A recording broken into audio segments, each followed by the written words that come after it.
श्रीगुरुचरणकमलेभ्यो नमः। श्रीमद्भगवद्गीता अथ तृतीयोऽध्यायः। श्लोक 2।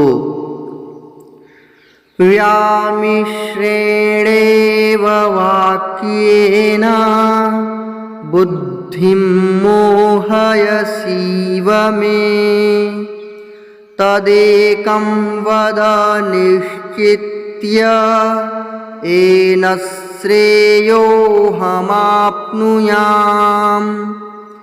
व्यामिश्रेणेव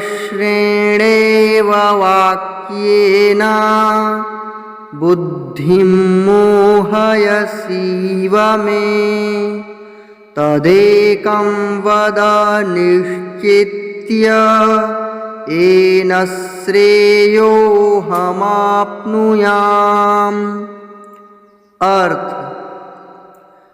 आप मिले हुए से वचनों से मेरी बुद्धि को मानो मोहित कर रहे हैं, इसलिए उस एक बात को निश्चित करके कहिए जिससे मैं कल्याण को प्राप्त हो जाऊं।